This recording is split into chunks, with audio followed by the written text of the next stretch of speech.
శ్రీ గురుభ్యో నమః. మహాగణాధిపతి నమః. శివాయ గురు నమః. శ్రీ కామేశ్వరదేవి నమః. రేడియో సిటీ శ్రోతలకి శుభోదయ శుభాకాంక్షలు. నేను మీ సోమేశ్వర శర్మ. మేషం నుండి మీనం వరకు ఉన్నటువంటి రాశి ఫలితాలు నా పరిజ్ఞానం సంకరించిన మేరకు ఈ వారం రాశి ఫలితాలను తెలియజేస్తాను. ఈ రాశి ఫలితాలు ఈ నెల 22వ తేదీ నుండి 28వ తేదీ వరకు వర్తిస్తాయి. ముందుగా గోచారం. మేషంలో శుక్రుడు, మిథునంలో రవి బుధ గురువులు, సింహంలో కుజకేతువులు, కుంభంలో రాహు, మీనంలో శని. అలాగే చంద్రుడు మేషం, వృషభం, మిథున రాశుల్లో సంచారం. తదుపరి మెయిన్ రాశి. మెయిన్ రాశి వారికి ఈ వారం మధ్యస్థ ఫలితాలు గోచరిస్తోంది. రావాల్సిన బెనిఫిట్స్ ఏవైతే ఉన్నాయో అవి మీకు అందుతాయి, అలాగే వెళ్ళిపోతాయి కూడా. ప్రభుత్వ ఉద్యోగంలో ఉన్న వారికి ఓ ప్రమోషన్ చేద్దాకా వస్తుంది, వెనక్కి వెళ్ళిపోతుంది. వ్యాపారం, నూతన వ్యాపారం ప్రారంభిద్దాం అనుకుంటాం, సరైన సమయంలో డబ్బు అందక కొంతకాలం ఆగి ఉండాల్సిన పరిస్థితి వస్తుంది. ఉద్యోగం మారాలనుకుంటారు, కానీ సరైన సమయంలో ఉద్యోగం రాకపోవడం, ఉన్న ఉద్యోగంలోనే చేయడం అనేది ఏర్పడుతుంది. జన్మరాశ్యాధిపతి దశమాధిపతి అయిన గురువు చతుర్థంలో కంబస్ట్ అయ్యారు. వీటి వల్ల ఒక పనికి 2 సార్లు చేయడం, గురువు వీళ్ళకి అనుకూలంగా లేకపోవడం వల్ల ప్రతి పని 2-3 సార్లు చేయడం, నలుగురిలోనూ చిన్నపాటి విభేదాలు రావడం, వీడు కుటుంబ సభ్యులు కావచ్చు, బంధుమిత్రులు కావచ్చు, సహోద్యోగులు కావచ్చు, భాగస్వాములు కావచ్చు. మీరు ఎంత చక్కగా ఉన్నా కూడా అవతల వాళ్ళు సరిగ్గా మిమ్మల్ని అర్థం చేసుకోకపోవడం కూడా ఇది ఒక కారణం అని చెప్పచ్చు. అలాగే ఉద్యోగ ప్రయత్నం కొత్తగా చేస్తున్న వాళ్ళకి కొంచెం నిదానమైనా సరే మంచి ఉద్యోగం వస్తుంది. ప్రభుత్వ సంబంధమైన విషయ వ్యవహారాలు మీకు బాగుంటాయి. ప్రభుత్వ పరంగా మీకు రావాల్సిన బెనిఫిట్స్ కావచ్చు, ఉద్యోగం కావచ్చు, వచ్చే అవకాశాలు ఉంది. ముఖ్యంగా వైద్య వృత్తులు ఉన్న వారికి చక్కగా ఉంది. విదేశాలు వెళ్ళాలనుకున్న వారికి ఇది మంచి సమయం అని చెప్పచ్చు. సీట్ కోసం ప్రయత్నిస్తున్న వారికి మంచి సీట్ లభిస్తుంది. ఏదైనా సరే సీటు విషయంలో, కాలేజీ విషయంలో ఆచితూచి వ్యవహరించాలి.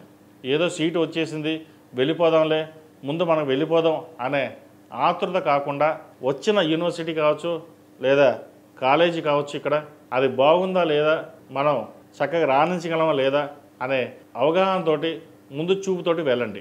మీకు తెలియకపోతే పెద్దవాళ్ళ సలహాలు సూచనలు తీసుకుని ముందుకు వెళ్ళడం కూడా ఇబ్బంది ఏమీ కాదు. అన్నీ మనకే తెలుసు, మనకేం ఎవరు చెప్పాల్సిన అవసరం లేదు అనే భావన మటుకు ఉండకండి.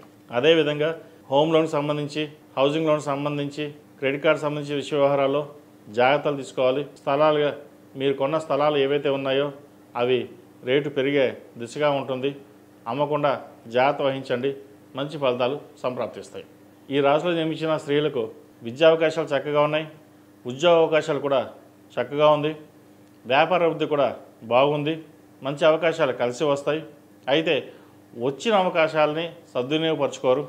మనకి మనగానే వెళ్దాం, మనకి ఎవరు చెప్పాల్సిన అవసరం లేదు అనే ధోరణి ఏర్పడుతుంది. దానివల్ల ఇంట్లో భాగస్వామితో కావచ్చు, బంధుమిత్రులతో కావచ్చు విభేదాలు ఉండే అవకాశం గోచరిస్తుంది. ఒక భూమిని కొనుగోలు చేస్తారు, అయితే అది వివాదాస్పదంగా ఉంటుంది, అది వివాదాస్పదంగా మారుతుంది. అటువంటి డాక్యుమెంట్ విషయంలో కొన్ని జాగ్రత్తలు తీసుకోవడం చెప్పదగింది. వీరికి ఏలినాటి నడుస్తోంది. బంధుమిత్రులతోటి, సహోద్యోగులతోటి, వ్యాపారంలో భాగస్వామితోటి విభేదాలు వచ్చే అవకాశాలు ఎక్కువగానే గోచరిస్తోంది. జాగ్రత్త వహించాలి. ఆరోగ్యం పట్ల కూడా చిన్నపాటి ఇబ్బందులు ఉండే అవకాశం లేకపోలేదు. ఒక రూపాయి వస్తే 2 రూపాయలు ఖర్చు ఉంటుంది. ఏదైనా ఒక ప్లానింగ్ ప్రకారం వెళ్ళడం అనేది చెప్పదగినది. ఈ రాశి వారికి ఏలినాటి నడుస్తోంది. 8 శనివారాలు శనికి తైలాభిషేకం చేయడం, అలాగే అఘోర పాశుపత హోమం చేయించడం చెప్పదగినది. ఆరోగ్యం పట్ల కూడా కొంచెం జాగ్రత్తలు తీసుకోండి. ఈ రాశివారు ప్రతిరోజు ప్రతినిత్యం ఓం నమః శివాయ ఒత్తులతో దీపారాధన చేయడం, సుబ్రహ్మణ్య స్వామివారికి అభిషేకాలు చేయడం చెప్పదగిన సూచన. ఈ రాశిలో జన్మించిన వారికి కలిసి వచ్చే సంఖ్య 8, కలిసి వచ్చే రంగు నావీ బ్లూ. ఏదైనా పని మీద బయటకు వెళ్ళేటప్పుడు బుధవారం కానీ ఆదివారం అడగని వెళ్ళండి, మంచి ఫలితాలు సంప్రాప్తిస్తాయి.